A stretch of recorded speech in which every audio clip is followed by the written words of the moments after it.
Hey everyone, welcome to our small footprint. My name's Nyssa. If you're new here, we are a large family living off-grid in Australia. It is Friday, so the plan had been to do a video on Tuesday so that I could have it out sometime over Wednesday, Thursday, Friday while I'm working. But I spent all day Tuesday setting up schoolwork. So I didn't get a chance to do all the things that I wanted to do, and we're still figuring out the scheduling. So at the moment, 2 videos a week might be all that I manage to figure out until we get stuff sorted. So it is Friday, as I said, and it is Sonnet's birthday today. So I need to make cake at some point, so I will do that. She had a request for something with mashed potatoes for dinner because mashed potatoes is one of her favourite sides.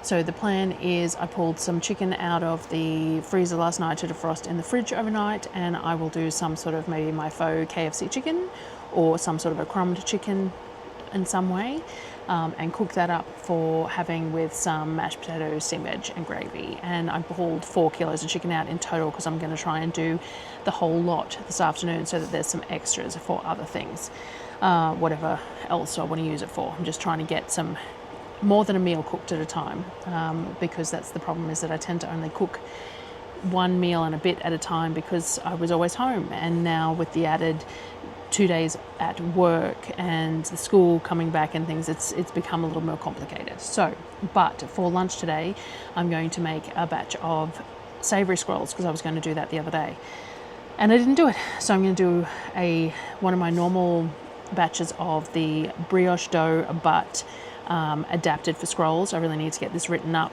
because the brioche dough is just, I use it as is for sweet stuff, but for savoury stuff I tend to give it a little less hydration because we want it to be a little stiffer, a little easier to roll things like cheese and stuff in it.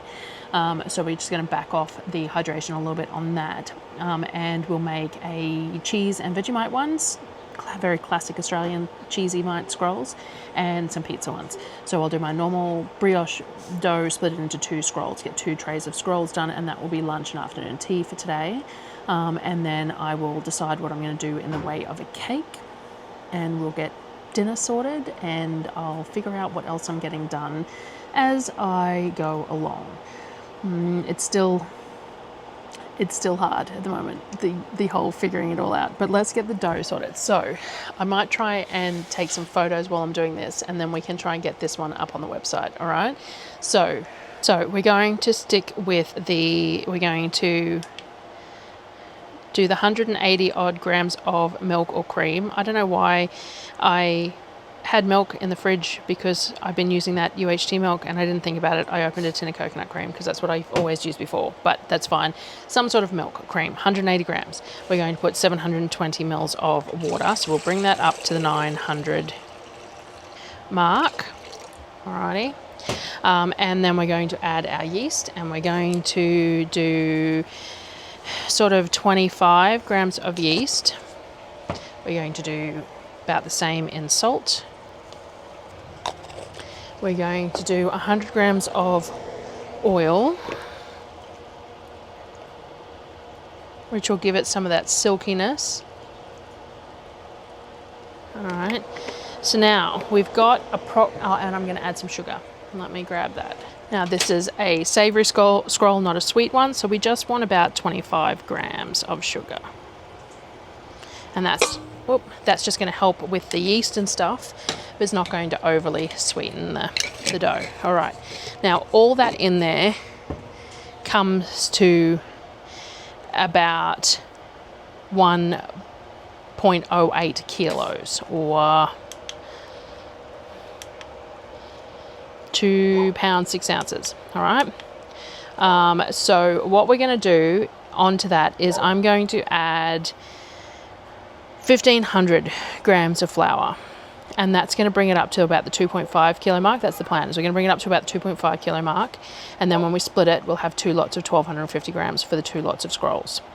And then each of those scrolls will be, I think I end up doing, normally it depends, 12 to 16 depending on the day. We'll go along and we'll test this out as we're going, and I'll try and get some more concise so that I can try and put it up on the website. So we've got all our wet ingredients here. We're going to put 1,500 grams of flour in here.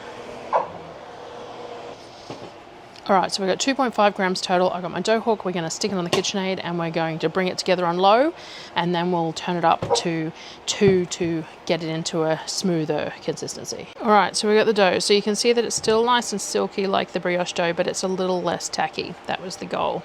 It was just to have it a little more structured. So I'm just going to get this into my greased container to proof. And then I'll come back, probably only take 30-45 minutes for it to mostly double. All right, so that's in there.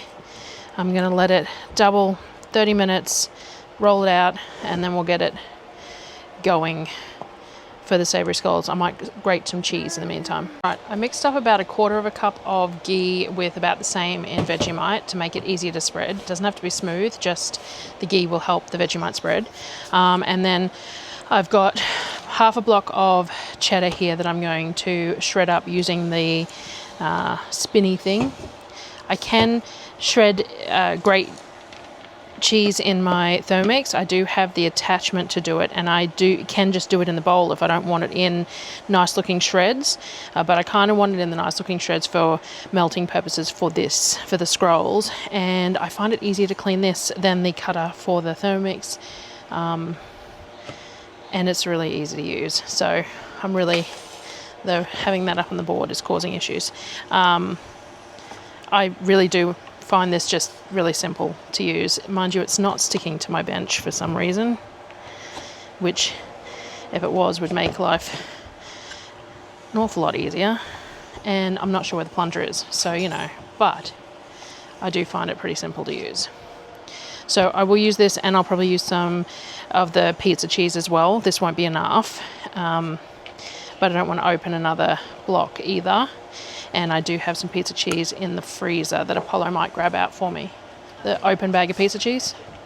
All right, so we've got this cheese that was about 1/2 block, and then I've got pizza cheese for extra if I need it. The Vegemite and ghee, and then we've got a jar of pizza sauce that was already open. Pizza sauce that we had open from the other day when they were having English muffin pizzas. And some pepperoni here as well. So now all we've got to do is put everything together.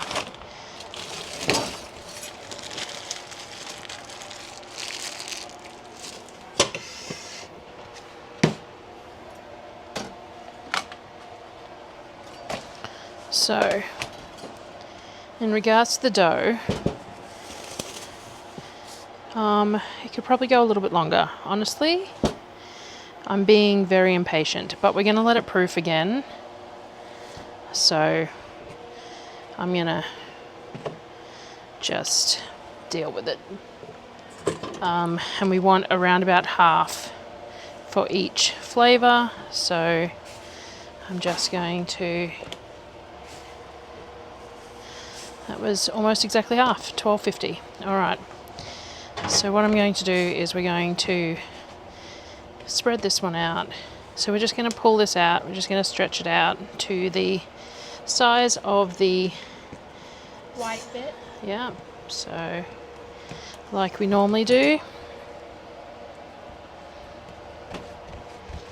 Even-ish. It doesn't have to be perfect. So we're going to do that. I'm going to try and do this up on the website, so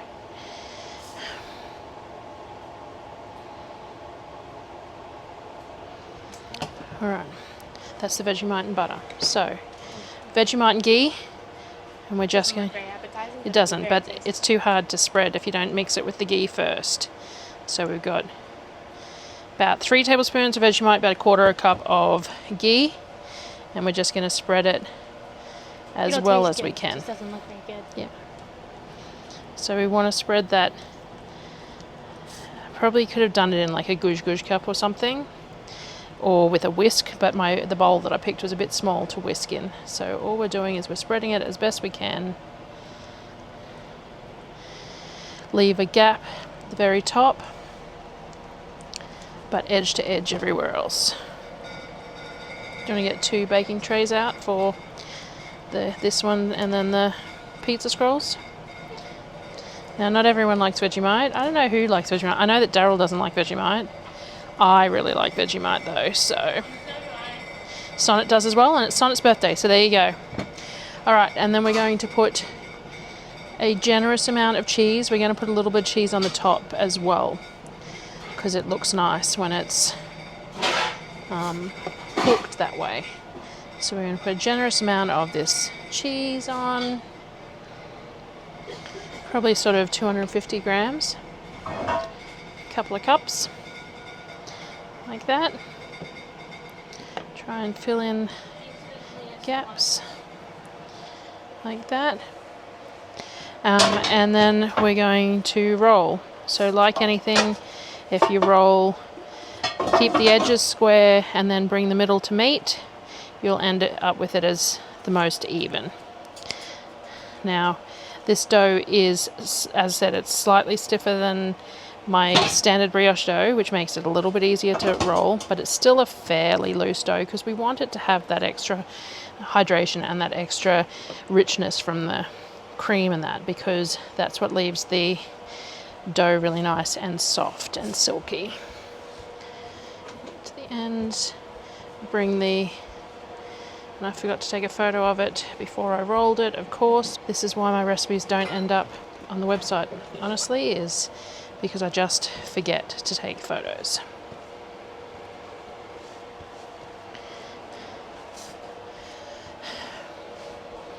So there we go. Now I'm going to get a serrated knife to cut this up. I find a serrated knife the best way to get through fairly evenly, and I tend to just go half and then work my way backwards depending on how thick I want them.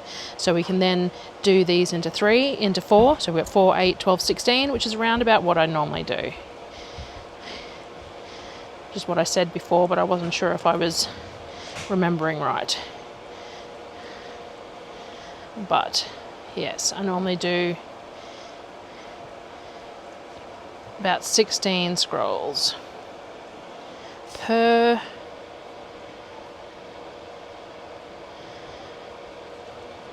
(1.2-ish) kilos of dough per each one, like this.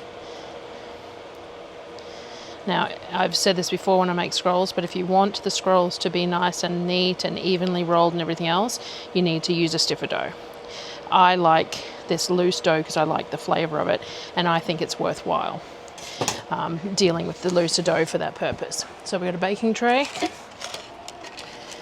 One of my dough scrolls got stuck, and what I like to do is put the scrolls from the end in the middle, because they are smaller, so they will cook faster.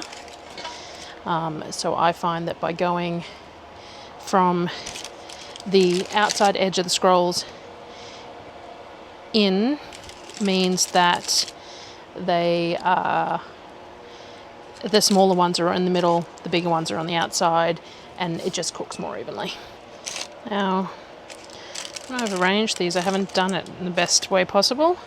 Realistically, I need to cut these into 15 because I have ended up with this and one spare, which is a bit odd. I just don't take enough notice when I do it. Only when I'm trying to get a recipe out to share, do I take as much notice with the quantities and stuff. So realistically, 15 would have been better. That fits nicely in this size tray. I will put that one on something else with the spare pizza scroll that's going to be there. So we've got 15 here. So all I'm going to do too is I'm going to put a little bit of cheese on the top of each scroll, just like that. And we're going to let these proof while we're doing the second lot. Just adding some pizza cheese to that cheddar for the pizza scrolls, and like that, because the cheese has been in the freezer, so it's going to be cold. Now, wipe down your dough mat if you want. I'm not overly concerned. A little bit of Vegemite is not going to do anything to the taste of pizza scrolls. And then we're just going to do the same thing. We're going to gently stretch the dough If it doesn't want to stretch, let it rest for a little bit and then keep going.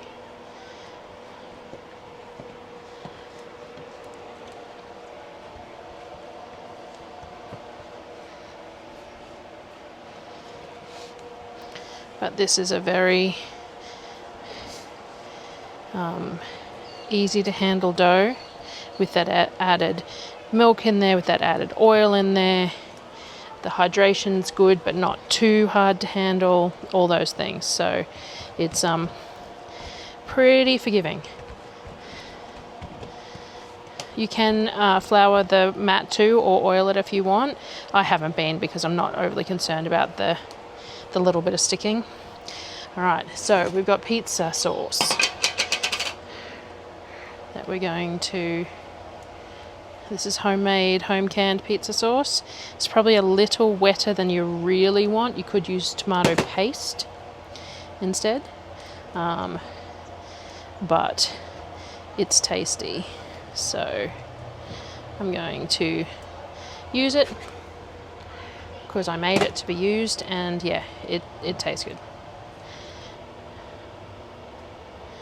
Alright, so again, same thing. We're going to leave a little gap like that. We're going to, you can put anything you wanted on this. I'm just putting salami and cheese because that's what I've got at the moment. You could put bacon, you could put ham, layers of ham, more like a stromboli if it's got layers of ham and stuff in it too. Shredded ham, it works really well, like bacon and cheese type thing. Shredded ham, it's a great cheap filling to use. We still have all this salami from the Hampers, pepperoni that we're using. So I use it in lots and lots of things because these bags were 5 kilo bags or 2 kilo bags or something, and they were like $2 each. So we ended up with 5 or 6 of them, I think. And we have used them in lots and lots of things. It has been fantastic. We will run out soon though, and I'll have to remember that I need to buy it.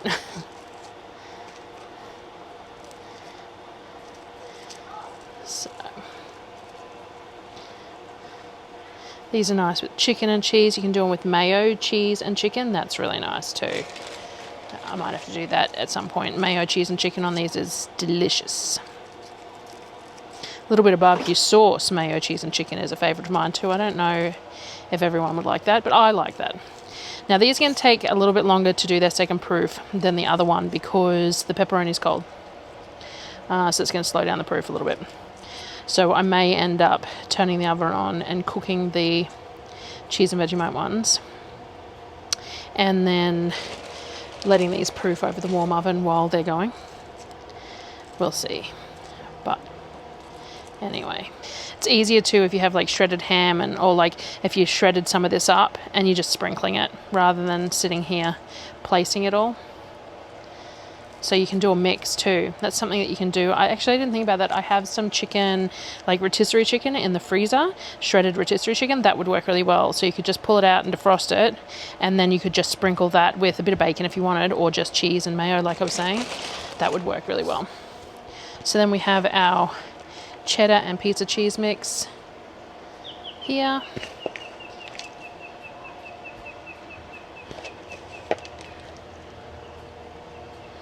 Now I used to make these with dairy-free cheeses because everyone was dairy-free. It has been really nice to add these as an option with cheese because nothing beats real cheese in this kind of thing. Like I could get some really nice tasting stuff, but it still wasn't the same.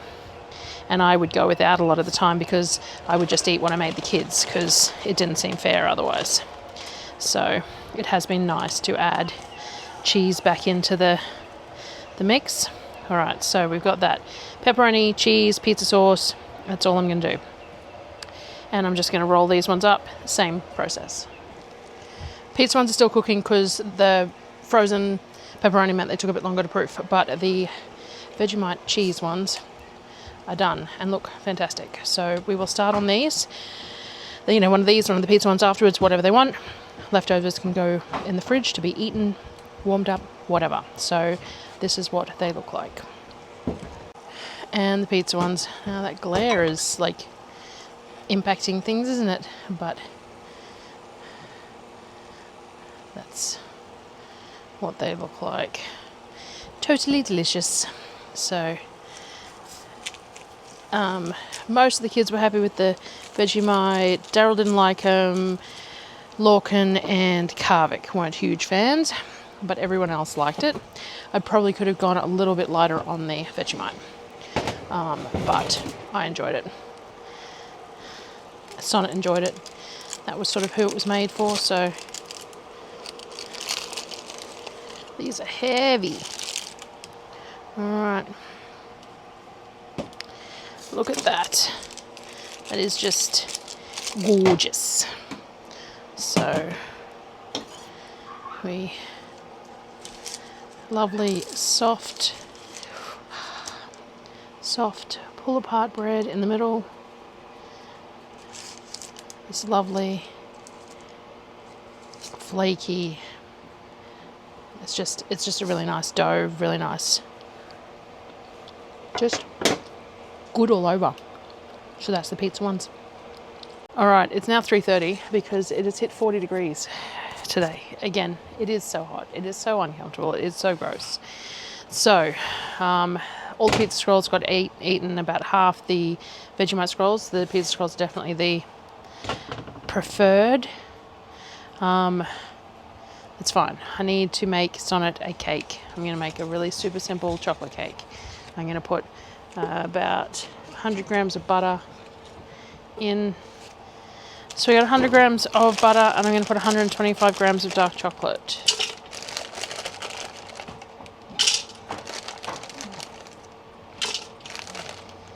Alright, we're going to melt this. So we're just going to melt that. I've just got it on 50 degrees speed 2. I swapped the boards out because this one's got a bit of damage to it, but because it's got a bit of damage to it, it's uneven. It's not going to work. Anyway, we'll just get that melted. Now I need some eggs, so I'm going to grab some eggs. Once that's melted, we're going to add some vanilla, some sugar, and some oil, just like that. And we're going to mix this together before we add the eggs. So that will just bring the temperature of that down a little bit. We'll bump that up to speed 4. No temperature. All right, that's blended. We will put the eggs in there as well, and we'll give that a good spin too. All right, I'm going to grab a spatula and some cocoa. All right, I'm going to scrape this down, and then I'm going to add my dry ingredients. All right, now I've also got the kettle on to boil some water because we add some boiling water to this one as well. All right, I'm going to add about a tablespoon of coffee, instant coffee. We're going to add around about 25 grams of cocoa. We don't need too much because we've got that chocolate in there as well.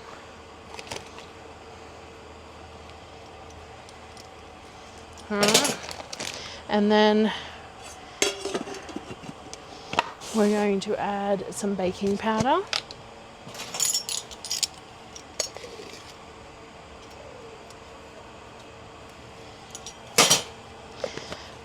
Pinch of salt,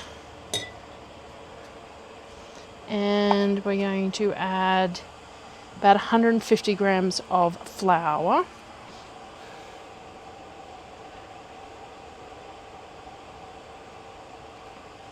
Bring that together.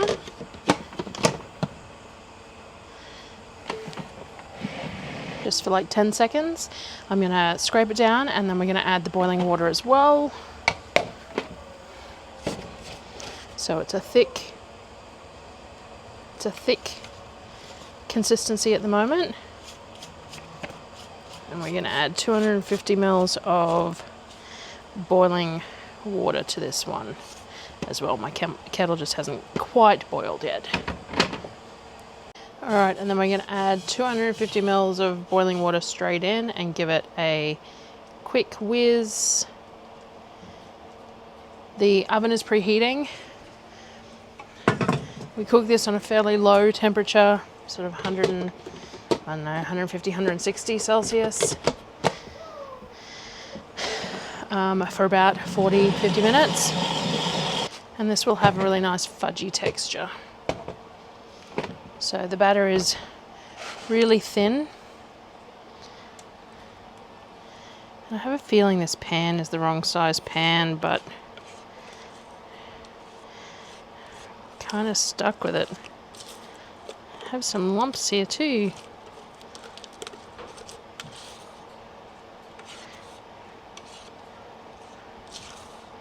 For some reason.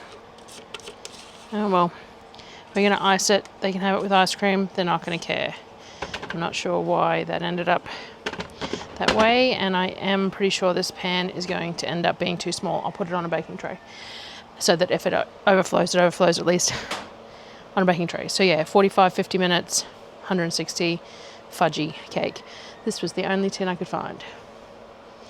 Anyway, birthdays, fun, hey. Now I need to do the bok chicken, but it's 40 degrees.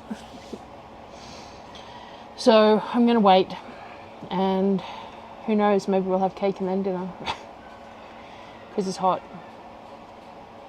but we'll get there. It is 5:15 and it is still 38.5 degrees. It's gross, but I need to start dinner shortly or I'm not going to get it done. We eat fairly early because there needs to be dishes and everything done after dinner, and then the kids get a couple of hours of free time before bed to do whatever they want. Generally speaking, they use the computers because that's the Xbox and their computers and stuff, and that's on them. But they fight it if dinner drags out too long, then they fight doing the dishes and stuff because that cuts into their playtime. So we tend to eat fairly early because we eat lunch fairly early because we don't eat breakfast with Darryl and I. The kids have multiple meals throughout the day. They have many more meals than I show serving up. So generally speaking, in summer we eat somewhere between 5:30 and 6:30. In winter it's 4:30 and 5:30 because it starts getting dark and really cold. So 5:15, I'd normally be sort of doing the actual cooking, but I need to sort out the chicken. Now I probably can just sort out one bag of the chicken. It's two 2-kilo bags, and do the other 2 kilos tomorrow. But I assume that the weather is supposed to be similar tomorrow as well. Let me have a look at the forecast. So the forecast is saying tomorrow a high of 33, which, yeah, today's the high was 34 and it got to 40 because this weather station that does the forecast is a bit of a distance away from us and is not particularly accurate to our little pocket here. So the forecast for today was 34 and it got to 40, so tomorrow's 33. So we're still looking at much the same temperatures: 32, 32, 32, 33, 33, 31. It's 27 next Saturday. Unfortunately, I can't put off stuff until then. There's 90% chance of rain too, and I think Sonnet has a market on that day. Anyway, the cake is out of the oven, so I'll show you that. Surprisingly, it rose over the top of the thing, but it's the type of cake that collapses back and cracks, so it's collapsing back. It didn't overflow anywhere. Now, I believe it's cooked. It is a fudgy cake. I believe it's cooked. Baking is a bit of a fickle process in my oven, because especially on a low temp, because the oven turns the gas on and off to maintain temperature. It doesn't just reduce it and increase it. So things tend to fall and rise and just cook not particularly evenly in my oven, but no one's going to care. So this seems like it's working. So we're going to let that cool for a bit. We'll take the ring off it and let it cool further, and put ganache on it. Now it'll probably be ganached when it's warm still because I made it late. Again, kids are not going to care. So this is her birthday cake that we will get sorted. And I guess I'll just pull out the first 2 kilos of chicken and see how I go. All of it might not be quite defrosted anyway. Vegemite all in my front of my shirt somehow. Because our chest fridge runs colder than the average fridge, even though I pulled this out last night, that doesn't mean that it will be defrosted. So the top pieces should be, and what we'll do is we'll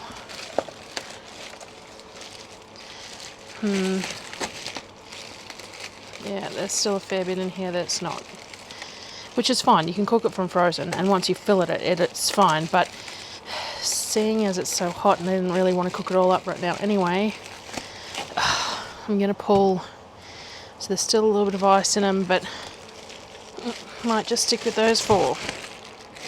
And the rest of this can go back in the fridge and will be defrosted by tomorrow, hopefully. Alright, and what we're going to do is we're going to fillet these.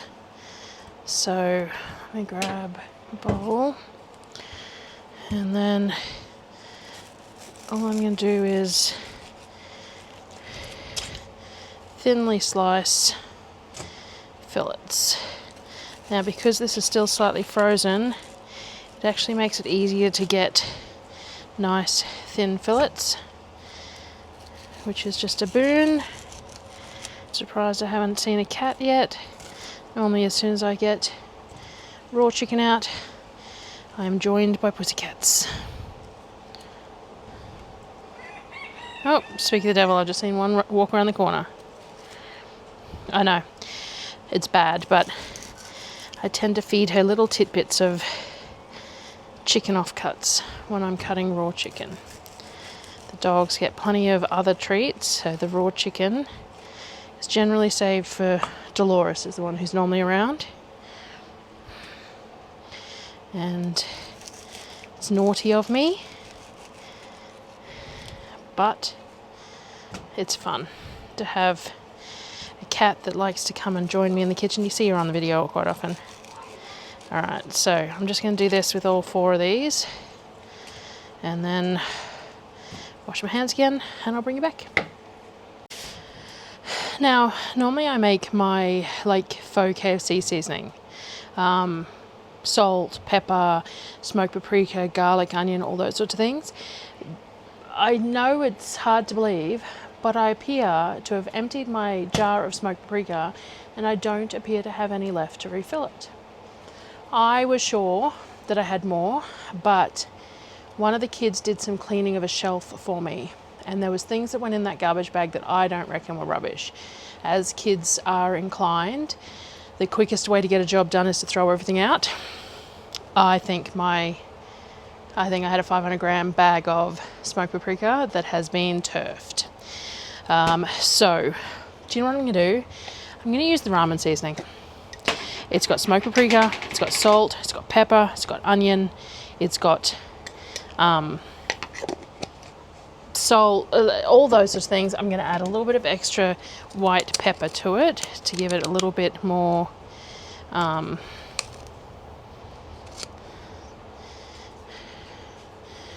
of that flavour, and we're going to just have to deal with that. Alright, I've got ghee, a mix of ghee and oil in both my cast iron pans. I've got diced potatoes and steamed veggies in the steamer for mash, and we've got the chicken. So I've got a plate with my seasoned flour and a plate with some egg. And what I do is we go in the flour using one hand for dry, and then we go in on the egg using the other hand for wet. Let it drip off a bit, and then we go back into the flour.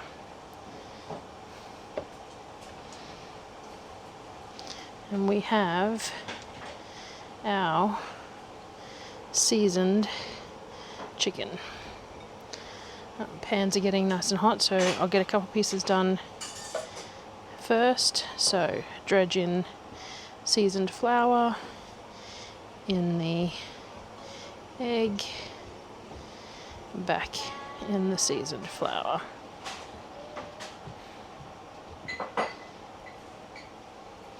And we're going to repeat this until it's all cooked.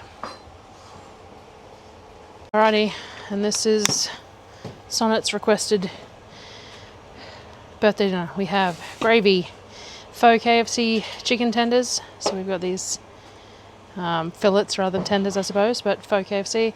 And we've got mashed potato, which is her favourite, and steamed veg. So we are serving this up, and then I'll come back and ISO cake and show you that, and then I'll finish up for the day. Alright, so last task of the day is to make a ganache for the cake.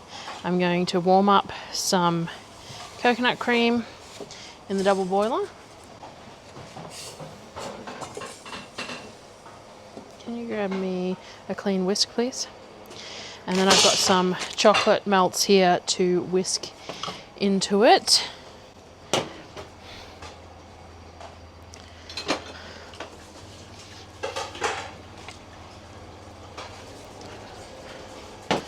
The cake actually fit really nicely in the size tin.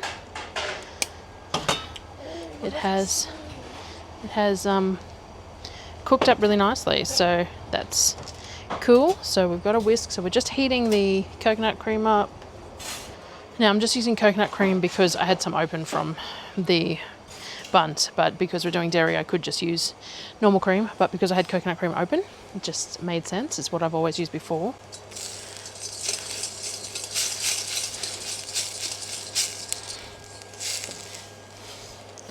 So we've warmed that, and we're going to toss in last of the dark and a bit of this one. Now normally I would chill this for a bit after making it so it's nice and thick to put on the cake, and because I'm not going to, because it's already late, I'm going to do more chocolate than I normally would just to keep it nice and thick.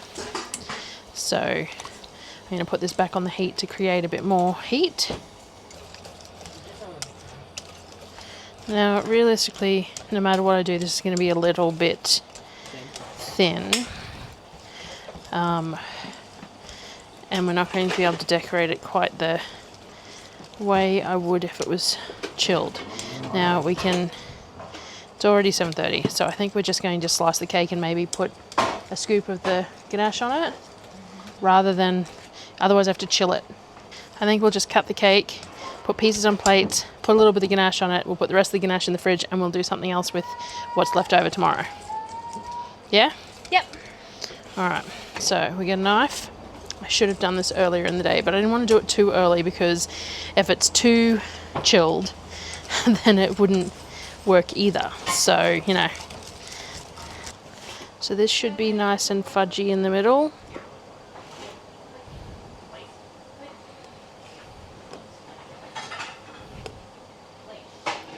Look at that. Lovely, fudgy, moist cake. So I'm just going to put a slice. We got a spoon or something for the, and we'll just do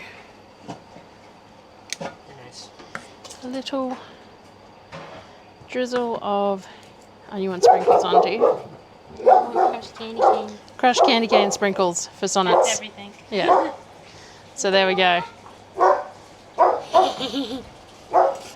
That actually worked out really well in that tin, which I was surprised at. We've got heaps of ganache left. We'll have to do something else that we'll use some ganache with tomorrow. Maybe I'll just do some puff pastry things or something. And that's it for today. So it was enough. And I need a shower and wash my hair and, you know, just finish up for the day. And I will see you guys in the next video. Thanks for watching.